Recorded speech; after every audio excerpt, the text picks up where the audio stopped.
Un reportage exceptionnel à présent, l'histoire d'un long voyage aux limites de la vie et qui se termine sous les applaudissements. Il y a un mois, les équipes de 7 jours BFM avaient suivi l'hospitalisation en urgence de Didier Hast. Après 29 jours de coma, ce boulanger de 53 ans du Haut-Rhin est sorti de réanimation. Nous l'avons retrouvé dans un centre de rééducation et nous avons suivi les retrouvailles avec sa famille et son village. Reportage Quentin Bollier, Marie Luff avec Mélanie Bontemps et Simon Terrassier. Ces petits pas sont une grande victoire. Bonjour. Didier Hast, 53 ans, vient de passer 29 jours en réanimation. Ça va? Ça va, c'est à vous qu'il faut le demander? Bah écoutez, moi ça va. Hein. Ouais. J'ai de la chance d'être encore là, alors ça va. Presque un mois d'une lutte acharnée contre le virus, aux marges de la vie. Il aura connu le coma, la perte de 15 kilos, 3 hôpitaux, de Mulhouse à Toulouse. On le voit ici posé avec le sourire, entouré de l'équipe médicale lors de sa sortie de réanimation. En fait, il y a je ne sais pas combien de docteurs qui sont occupés de moi, mais c'est que le dernier que je me souviens. En fait, c'est dommage pour les autres, mais il n'y a que lui. Pour moi, c'est lui qui m'a sauvé. Parce que je lui ai dit, vous m'avez sauvé la vie. Hein, il m'a dit, non, c'est vous qui vous êtes battu. Hein. Et je pensais que c'était pas pour moi, quoi, mais bon. Apparemment, j'étais le candidat idéal pour l'attraper. Comme dirait mon médecin. Somme toute, il s'en est finalement très bien tiré. Parce qu'il y a également des cas où malheureusement les réanimations durent, perdurent, les complications s'installent. Ces gens n'arrivent pas à les sevrer, on n'arrive pas à les sortir de la réanimation et tout ce qui s'ensuit. Nous avions rencontré Didier Hast pour la première fois le 20 mars dernier. Ce jour-là, son fils l'emmène en urgence chez le médecin de famille. Voilà une semaine qu'il a le Covid, mais son état s'aggrave rapidement. Je l'ai appelé parce que quand je suis debout, je peux que rester couché. Quand je suis debout, j'ai pas d'air. On va aller tout de suite aller s'allonger. Le père de famille ne le sait pas encore, mais il est en danger de mort. Si ça vous dérange pas, attendez, ne touchez pas, c'est moi. Son taux d'oxygène dans le sang est anormalement bas. Ouais, 70, c'est pas beaucoup ça, hein. Ça sent le SAMU, ça. Il souffre d'une insuffisance respiratoire majeure. J'ai à mon cabinet quelqu'un qui est pas bien. Tu m'envoies les pompiers rapidement, hein, puis en filière Covid, hein. Ok, merci. Il est évacué vers l'hôpital de Mulhouse. Ces images, Didier ne les a découvertes que très récemment. Il réalise peu à peu par où il est passé. Je les ai regardés une fois et stop. Ça m'a fait froid dans le dos, je sais d'où je reviens et ça fait froid. Quand je mets le journal et que je vois tous les gens qui partent tous les jours, ça faut que je change de chaîne, ça me fait... Parce que je pourrais en être. J'aurais pu en être. Après 4 semaines de coma, il a reconstitué petit à petit son parcours. Il a retrouvé les derniers messages qu'il a envoyés à ses proches, juste avant d'être intubé. Je les ai lus. Je suis mince, j'ai encore écrit ça 1 heure avant, mais je me souviens pas. Le dernier que j'ai envoyé, j'ai marqué, ils vont m'endormir 15 jours, ça tourne au vinaigre, je sais pas si je reviens. Ça, c'est mon dernier SMS. Il va ensuite passer 4 jours en réanimation à l'hôpital de Mulhouse, avant un transfert à l'hôpital militaire de campagne. Il est le 2e patient à y être admis, quelques heures avant la visite du président. Didier est ensuite transporté par hélicoptère à l'hôpital de Toulouse. Son état est alors considéré comme stabilisé. Pour sa femme Valérie, elle-même contaminée, et leurs 2 enfants de 13 et 20 ans, les nouvelles ont été rares, l'attente douloureuse. Les jours où il était encore dans le coma à Toulouse, c'était long. Parce que comme dit, on attend 24 heures pour avoir juste ces 2 minutes de nouvelles, quoi. C'était très souvent stable, ou alors on nous disait ah bah aujourd'hui il a fait une infection, aujourd'hui il nous a fait une pneumonie, tassement des poumons, enfin tous les jours il y avait autre chose, allez, tous les 2 jours il y avait autre chose, quoi. C'est vrai que parfois on était un peu triste qu'il soit pas là, par exemple pour Pâques ou ces genres de choses, c'était mon premier Pâques sans lui. Mais après moi j'ai toujours dans ma tête, c'était il m'avait dit au téléphone avant de se faire endormir qu'il allait revenir dans 15 jours.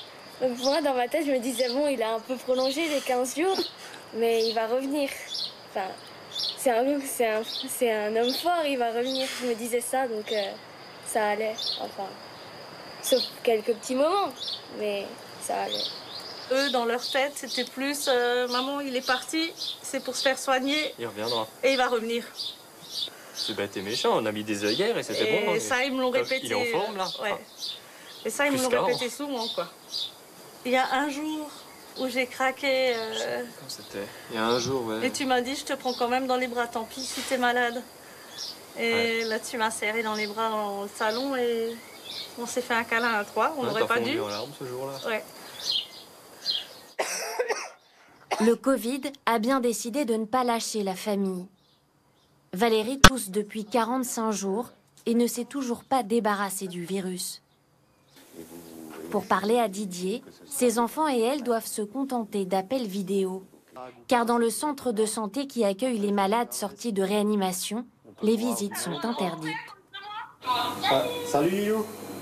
Tourne ton téléphone. Voilà. Le médecin, il me demande si vous me reprenez quand je rentre ou si la place, elle est prise. T'inquiète, Joseph n'est pas passé, c'était le confinement. L'humour comme catharsis, avant de mettre des mots ensemble sur ce drôle de voyage en compagnie du virus. C'est ça qui va me guérir. Hein. J'ai compris que quand je rentre, je vais être amené à peut-être leur remonter le moral moi-même. Parce que je pense qu'ils ont souffert plus que moi de ce côté-là. Puisque moi, j'étais endormi, donc je sais rien. 2 mois, jour pour jour après son hospitalisation, nous avons pu assister au moment tant attendu par la famille Ast.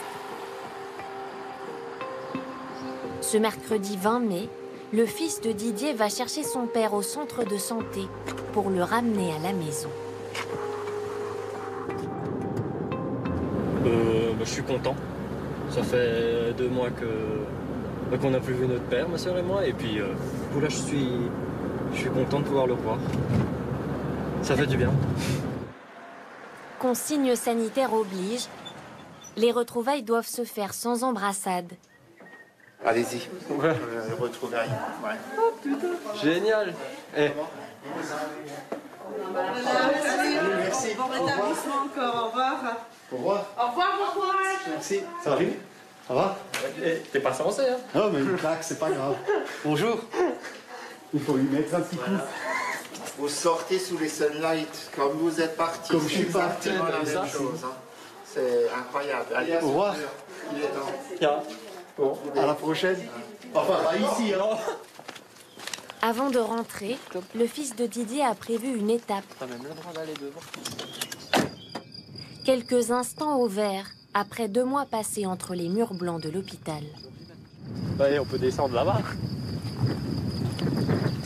Ah ouais, ça fait du bien. Je pars de chez moi, c'est encore l'hiver, il y a le changement d'heure, il y a Pâques que je vois pas. Et quand je reviens, c'est déjà l'été, quoi. Tout un morceau qui manque. En 53 ans, c'est la première fois que je loupe Pâques. Et Didier n'est pas au bout de ses surprises. Salut, ça va? Ça va? Allez, tonton. Quand il arrive dans son village, il est loin de se douter qu'un comité d'accueil l'y attend. Arrête maintenant, c'est quoi tout ce monde? C'est que pour toi. C'est vrai? Oh putain, c'est quoi?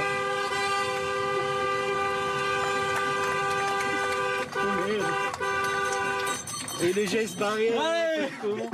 Attends, je fais demi-tour, regarde ça, je fais demi-tour.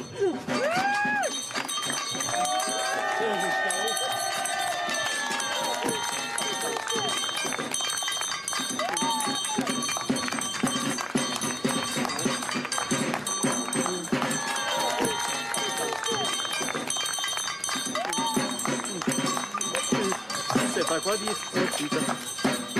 Merci. Ça va, ma fille? La fête a été organisée en quelques heures par son fils, pour le retour de celui qui est devenu le héros du village. C'est touchant, je pensais venir incognito et faire ça doucement, mais je pensais pas qu'il y avait tout le monde qui était là. Donc si, ça fait du bien. Ça fait du bien. Ouais. C'est gentil, tous vos voisins. Ben merci. Qu'est-ce que vous voulez que je dise plus? Merci. J'essaierai plus de leur faire des frayeurs comme ça.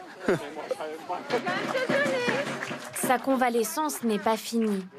Il doit encore faire de la rééducation et reste suivi par son généraliste, ainsi que par un pneumologue et un cardiologue.